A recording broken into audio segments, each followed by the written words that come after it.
Cameras are rolling. You are good to go.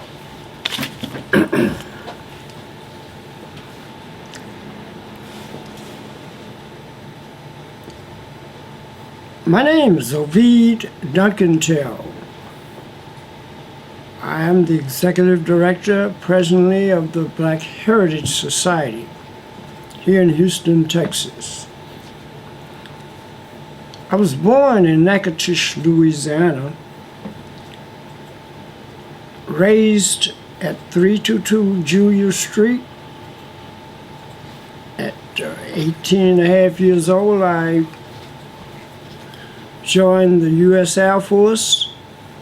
I was there for approximately 4 years. On returning home, I suddenly decided that getting the type of job or education I wanted was not available. So I decided to move on and join up with my brother in Los Angeles. On the way there, my new bride and I stopped to visit her brothers here in Houston, Texas. A series of things occurred that sort of, landed me here permanently.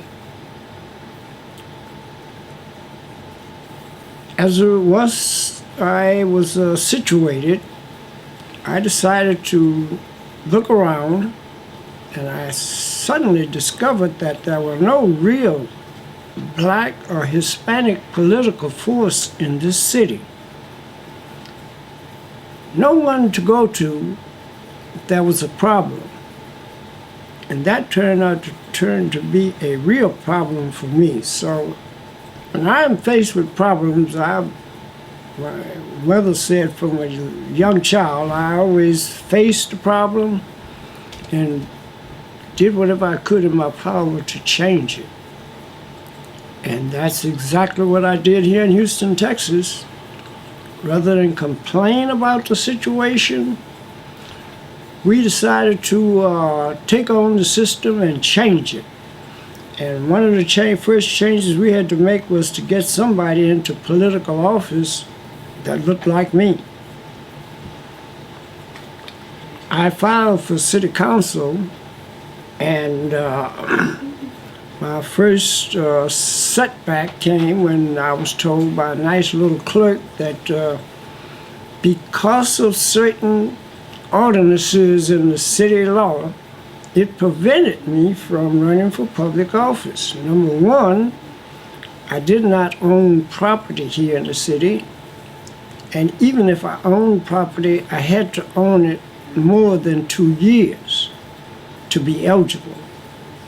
And then she noticed another slight problem I had, and the fact that I was unemployed at the time, and she said, well, you'll probably have difficulty coming up with $500 to file for public office. $500 for city council, $1,200 if you decide you want to be the mayor. Well, that wasn't the kind of thing I take lightly, so I decided to find me an attorney, and we sit and we discussed this issue. And he decided we had a situation that was recoverable, and we took on the challenge, took the city of Houston to federal court. Number one, we had the property ownership law thrown out as being unconstitutional on its face, an old law that had been around ever since 1911. We simply smashed and destroyed that law. Secondly, the filing fee, some adjustments had to be made there according to Judge Singleton. He said, Federal Judge Singleton stated that the city had to find a method other than just paying money, because they couldn't show where that money was going for any good use for the city anyway. So they came up, and we decided on the petition route. So now, in the city of Houston, this very day, you can file and get your name on city council for mayor or any other public office by simply going out getting a number of your friends to sign a petition saying they want to vote for you. Well, we moved on from that because this city had many other problems, and we decided, since we was out in the middle of the ocean, let's swim. All right, in 1967, I began working with the OEO program. That's the Office of Economic Opportunity, and it was called simply the Harris County Community Action Association here in Houston. Well, in 1967, we were out doing things in the community, and one of the first major projects I took on was the fact that there was a section of the city called Bayou Estate. And this was an infamous little part of Houston due to the fact that they had simply made somebody down in the Public Works Department angry. So angry to the point that they took all the city services around this little section and prevented these people from having water, sewage, and indoor plumbing. So we decided to organize this area and give these people a voice and speak to the powers to be to change this situation. It wasn't easy because the gentleman that was the head of Public Works at that time was a very powerful individual and had a lot of powerful friends. And if he didn't like something or wanted something one way or the other, believe me, you had a hard hill to climb to go against his wishes. Well, we decided to go against his wishes. We organized, number one, and Obama, I just want to let you know, you wasn't the first organizer. We organized this community, which had approximately 30, 40 homes in it, and we used buses through the OEO program and took these people to City Hall, these residents to City Hall, and had them to protest before the then mayor at that time, whose name was Mayor Louis Welch. And we raised the kind of sand, I won't say the word I really want to say, that really caught the attention of the city, and then it also caught the attention of other people in the city who had no idea that taxpayers were suffering under these kind of inhuman situations. So in this battle between 1967 and 1969 or 70, we kept going back and forth to City Hall, and then finally the city relented and decided it was doing something erroneous to these residents, and they started slowly putting in the services that changed the way of life in that community. Well, by this time we are excited because now we've gotten something done. And at that particular time, I ran into a young man named Carl Elston. We now affectionately called him a topper. Carl had a huge group of youngsters organized in several sections of the southeast part of Houston.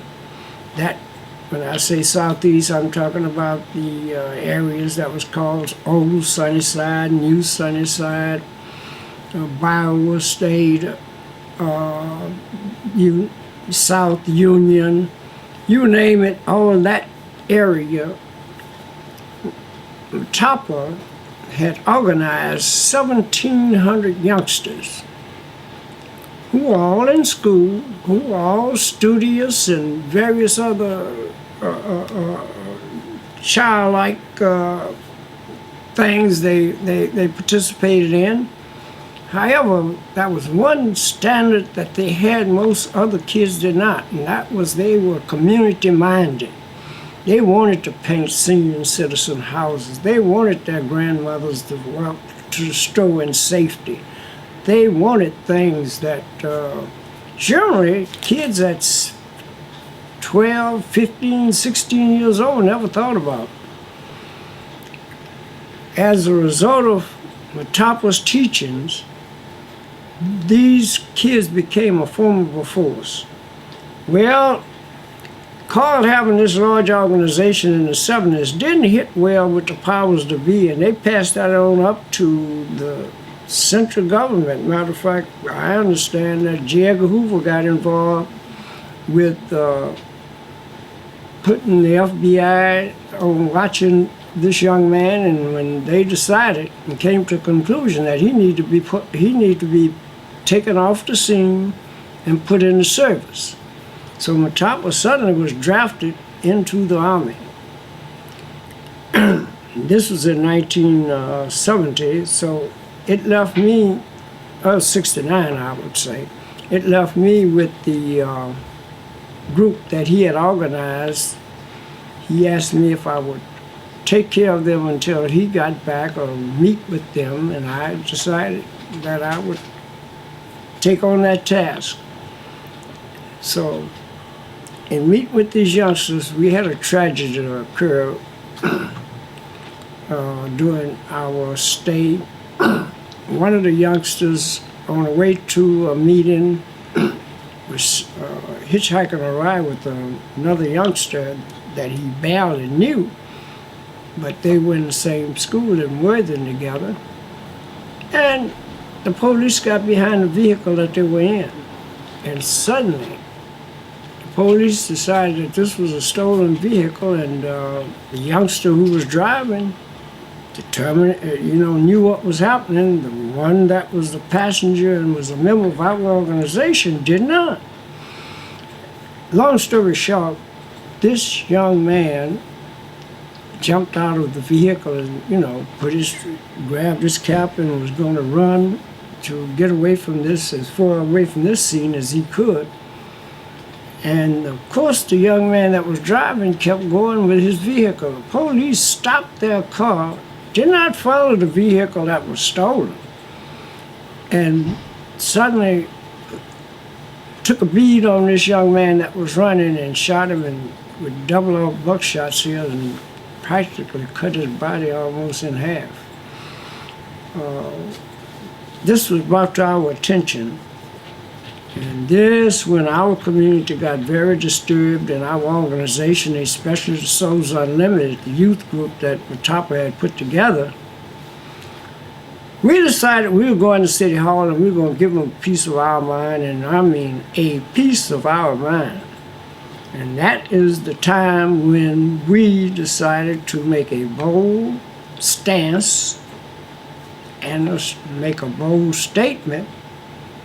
One of the youngsters wanted to make the statement, but they were all in high school at the time, so I decided, since I had gotten out of the Air Force and I was the older part of this group, maybe I should make that, because I had less to risk. I was getting ready to I was taking some courses at getting ready to take some courses at Texas Southern, but I could set that aside for a while, even if I had to go to jail.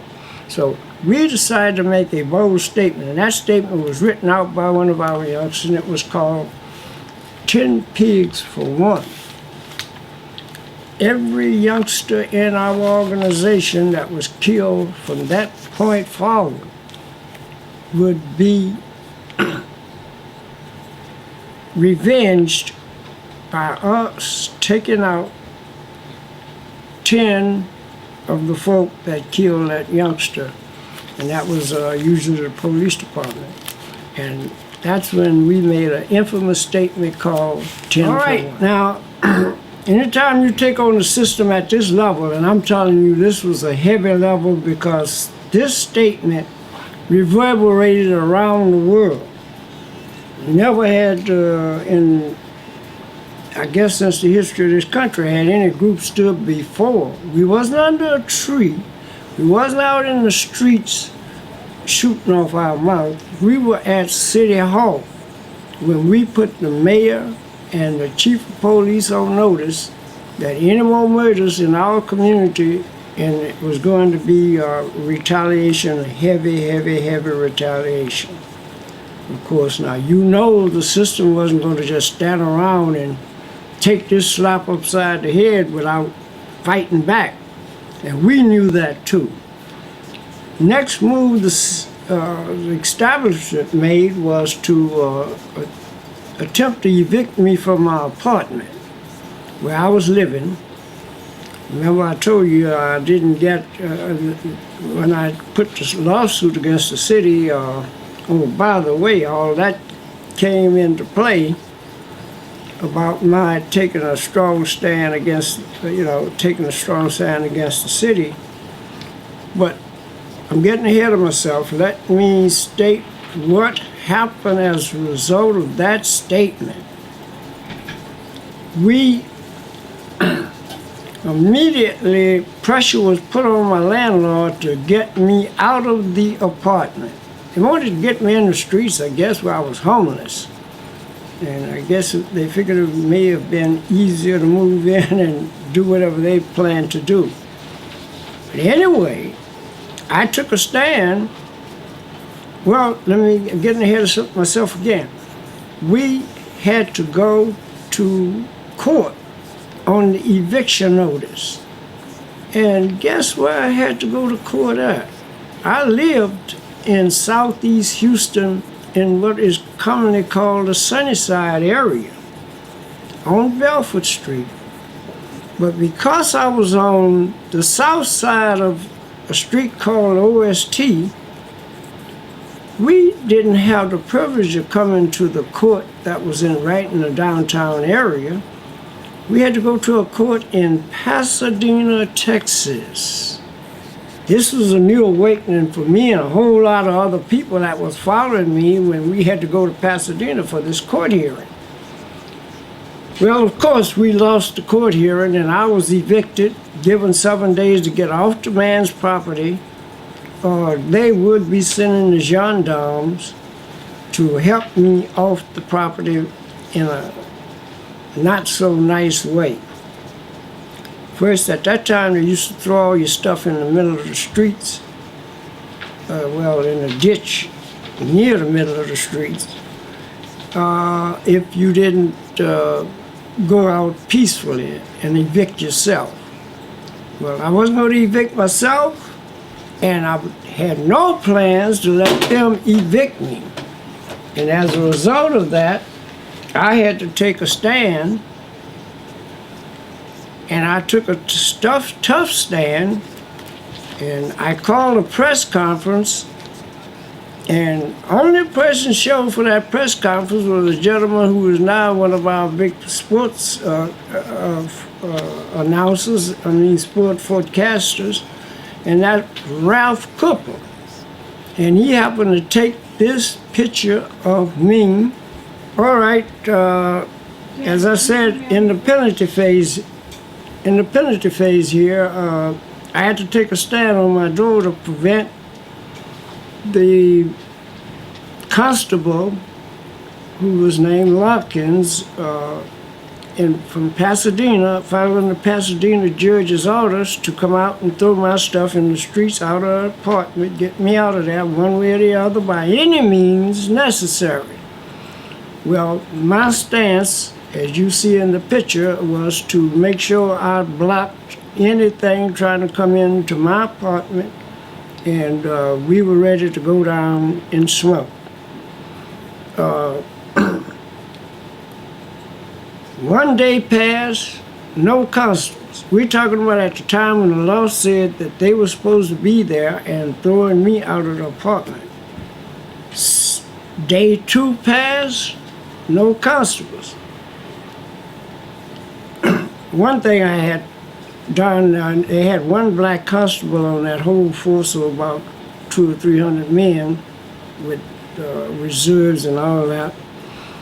I asked the person to let the black constable know if he had any leave time to take it. that black constable, I later appointed him to constable for, he's a deputy constable. I later appointed him to constable for what is now known as Precinct 4.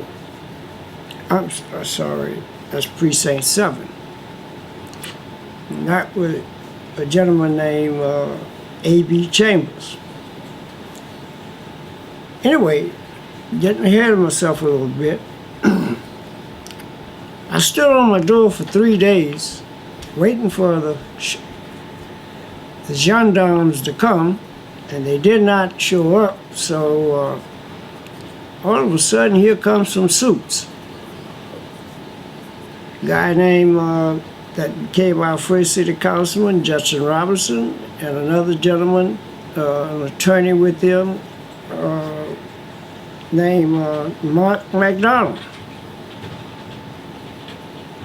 Judson said to me, "Partner, look, how long you plan to stay on your door out here with this gun?"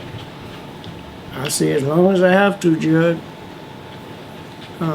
He said, "Well, you know that's not feasible," and I said, "You maybe you're right." I said, "But I have a right that I must protect, and I'm going to do that. I pay my rent up in advance, and I'm not going to let everybody put me out of here until the end of this month, when the rent is come due." He said, "Tell you what, we worked out a deal here, partner," and Judd had a habit of calling everybody partner. And he's a great guy, by the way. I'd like to say that. Judd said, "I brought this attorney and I want you to meet him. His name is Mark McDonald, who was married to the lady who I later worked with, Gabrielle McDonald, who later became a judge on the Hague Court, sentencing bad guys internationally to international jail." Anyway, Mark said to me, he said, "Look, this is what we can do for you." He said, "Judge is going to put up the property because in order to appeal the judge's orders to evict you, you got to put up a bond." He said, "Judge is going to put up some property, his property, and I'm going to represent you in court and say, and I guarantee you this case won't come up for 2 years." I said, "Well, what does that mean to me? I'm not excited about that. I'm not going to give these people another dime." He said, "You don't have to. 2 years it'll take to come to court." And judge said, "Partner, look, if you don't tear up this place, 2 years, my bond will hold thing. You won't have to pay a dime." So 2 years, I sit in that apartment almost 2 years. I later moved out earlier because, not because I was going to lose the case or anything. It's someone offered me a better deal when they heard about all this on the news, and I had a house to stay in, nice, warm place, and they didn't charge me any rent for a year. So it worked. This thing worked out for me. But it also, let me tell you what it did. It stimulated me to start thinking, why do we have to go to Pasadena? Pasadena, where the courthouse was not far down the street from the Ku Klux Klan headquarters, to be served and intimidated at the same time. So I said, why don't we have our own constable office? So I went to work trying to make that happen. And the route to do that, when I did my research, found by now I'm registered in the Texas Southern, so hey, I'm doing big things. I'm researching stuff. Research showed that you had to go through county commissioner's court. And they would, in order to make any changes of the nature I was thinking of, and that is to get a black constable in our area, we'd have to redistrict the county. Now, that wasn't going to be easy, although there were 2 Democrats on the Congress at the office at that time. There was 2 Republicans, and then there was a county judge who was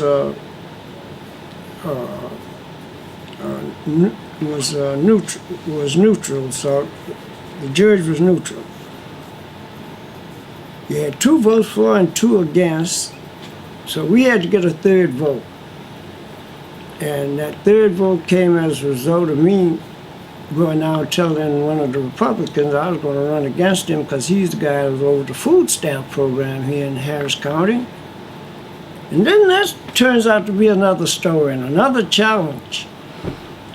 We discovered, and I'm still working for the OEO program, that people who were getting commodities, which was the same as what food stamp replaced, had to go to one place in Harris County, and it was on Elder Street, right behind the police station. If you don't believe that's intimidation, and will make some nice people out of some people who should be hostile and raising a lot of hell because they're not able to get in to get adequate food. And when I say that, I mean it. 900 people would show up on an average day. Only 300 could be served a day, so that means 600 people were turned away each and every day with no food. The elderly suffered most from this. So we were called out, our organization, me, the Souls Unlimited, and we went out and looked at the situation. We decided we're going to do something about it.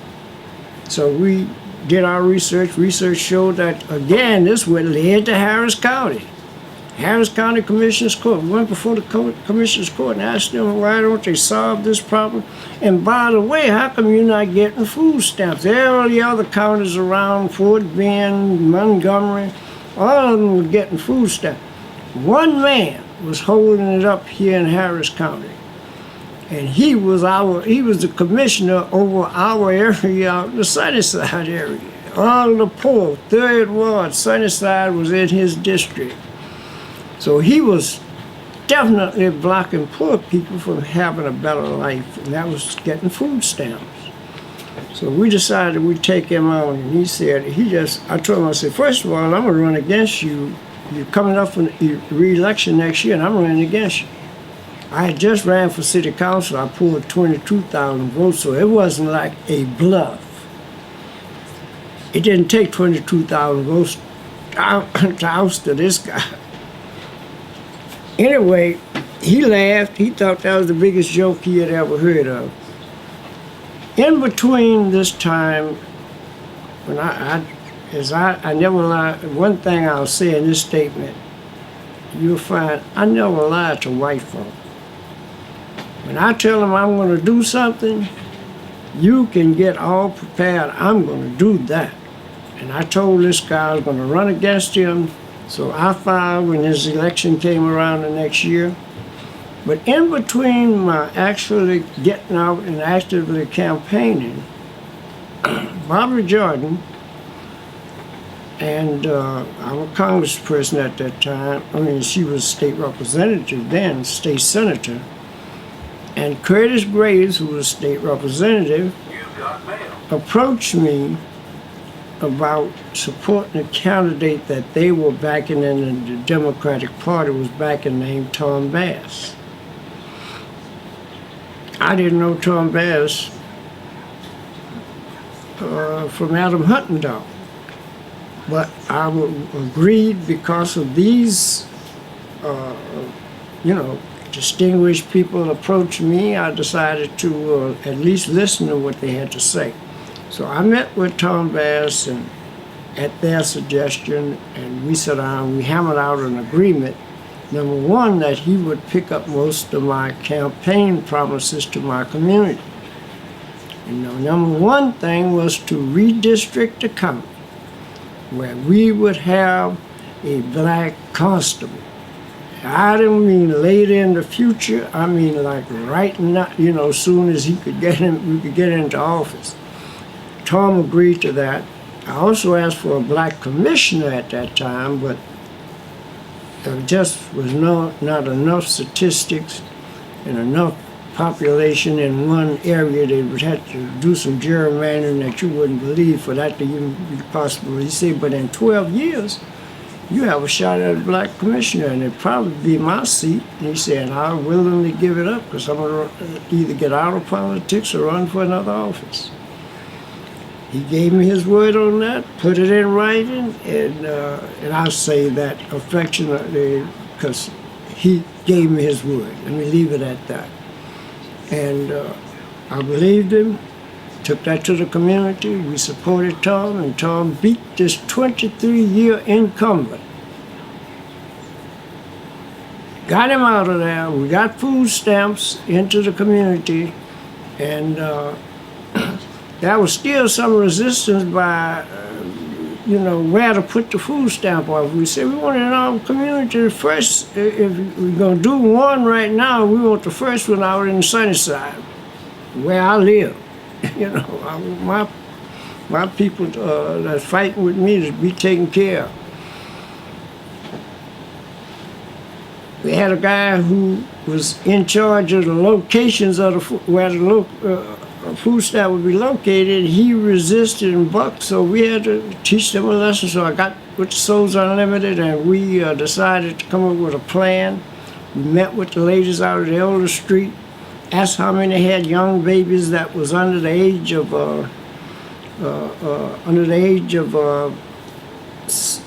anywhere between 6 months old and 2 years. We want them in bottles and diapers and in strollers if possible. And meet us over at the county commissioner's office, and we're going to leave the kids there. From that morning, go across the street and watch court, and then come back and pick the kids up, leave them with the secretaries of the commissioners. And they heard about that, so I got a call in the middle of the night saying, hey, look, can you want to go out here and look at a building in your area at 3333 OST, which is now the Delta's building? And of course, we had the first food stamp office in Harris County put on OST and Delta. Well, we didn't stop there because, and I'm moving along with this. At the same time, we needed a health clinic. Being told people were being stacked up out there like animals and laying on gunnies. Sometimes as much as we've heard, people have been out there as long as 2 days waiting for service just to see a doctor, not get treated or get admitted to the hospital, but just to see a doctor or could take a 2-day visit out there. So we said, hey, we need health clinics. I read somewhere about health clinics were popping up in certain parts of America, and it was really serving the people. And of course, that's what people, activists like us, was making those governmental entities produce. So we decided we'd make Harris County Hospital District produce a health clinic in our area starting, and then we'll spread it all over Houston. $800,000 they spent to put us after we raised certain hell in this city. They spent at the hospital district board meetings. We turned 2 or 3 of those out and cut some tires and did some other things out there on the parking lot. And they understood we meant business, so we ended up getting $800,000 to put a first health clinic in Harris County that was outside of the hospital district on Griggs Road, right by Ollie's shoe shop. And we served people in Southeast area. Sooner or later, Acreage Home caught on. We helped them to get theirs, city gas. It went on and on and on, and now you got health clinics all over Harris County. Okay, I like to establish one thing. Through all of this, I was going to school. I was a civil rights fighter at night and going to Texas Southern University during the day. Everybody asked me, say, how do you carry on all those tasks? When do you sleep? Well, that's when I became a soldier, a real soldier. I learned how to sleep standing up. One of the next big challenges we ran into was actual official police brutality. The police had became at this time meaner than they had ever been since I had entered this town. And that doesn't say much because they were mean when I came to this town.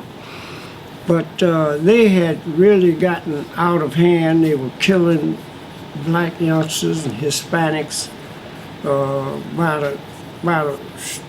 I say the truckloads.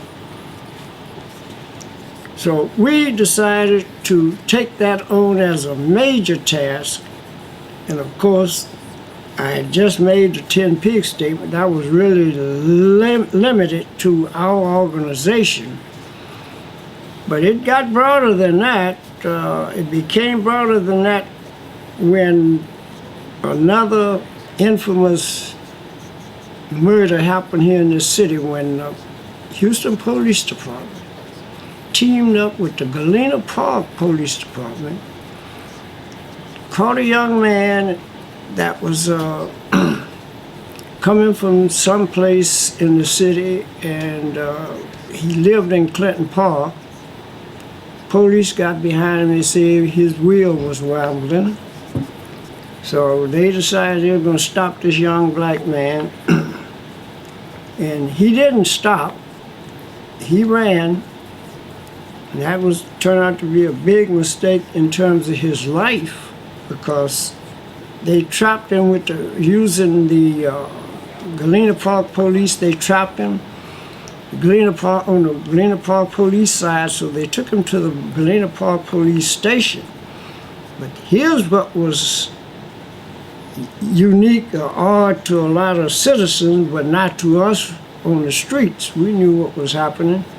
Houston Police Department went out of that jurisdiction to Galena Park, and they really became the villain. They stomped Bobby Joe Connors, this young man, to death. Kicked him and beat him, stripped him buck naked. And when they brought him out of that police station, he was dead already, but they put him in an ambulance, took him to Benton's, and they pronounced him dead there. Well, this riled up even the unsensitive part of our community. They started having marches, protests. That involved a lot of people, including Congresswoman Jordan. She was state representative at that time, Jordan. But nothing was really moving in terms of getting justice with the police. They had not been indicted, neither had the Galena Park police for letting them come into their territory and not stopping them from murdering this young man. And in this same period of time, the cops threw Joe Campos Torres in the bayou. All this started happening in the late 60s and the early 70s, and I would say July 70 was right around the corner as a result of this. We marched down in Galena Park. We turned Galena Park upside down. Klan came over from Pasadena to try and help scare people away. That didn't work. We ran the Klan out of Galena Park, which was their next home after Pasadena. And we successfully was closing that town down. Matter of fact, it closed up a grocery store down there because nobody was stopping to buy. It was basically